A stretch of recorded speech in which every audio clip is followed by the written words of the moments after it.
Ahab was the king of Israel's northern tribes. One day the prophet Elijah came to him and said, "As the Lord, the God of Israel, lives, before whom I stand, there shall be neither dew nor rain except by my word."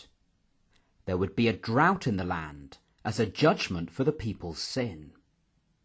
God told Elijah to go to a brook called Cherith, where he'd be able to find water to drink. And God commanded ravens to bring food to Elijah by the brook. Every morning and evening they brought him bread and meat to eat. But after a while the brook dried up because there had been no rain. Then the Lord said to Elijah, "Go to Zarephath and live there. A widow there will feed you." So Elijah went to Zarephath, which was outside of Israel, and when he came to the city gate, a woman was there gathering sticks. "Bring me a little water so that I may drink," he said to the woman. But the woman said, "I only have a handful of flour in a jar and a little bit of oil in a jug. I'm gathering some sticks so that I can bake one last meal for myself and my son, and then we'll die." Elijah said to her, "Don't fear. Go and do what you have said. But first bring a little cake to me, and then make something for you and your son.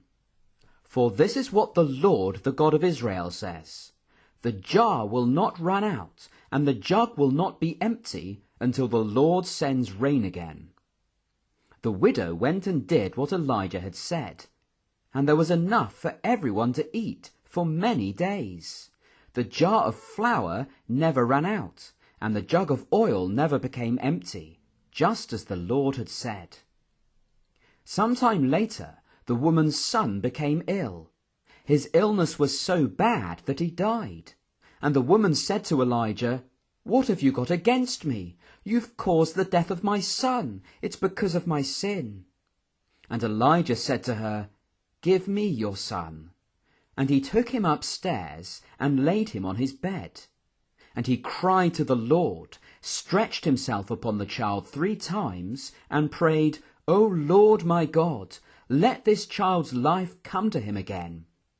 And the Lord listened to the voice of Elijah. The child's life returned to him. And Elijah brought him down and handed him back to his mother. And the widow said, "Now I know that you are a man of God, and that the Lord's word in your mouth is truth." From this we learn that God sustains his people. He kept Elijah alive through the brook, the ravens, and the widow. And we learn that God can do the impossible. He made a jar and a jug never run out of what was inside them, and raised a dead child back to life. And we learn that God's word can always be trusted. However unlikely it may sometimes seem, everything he says always comes true.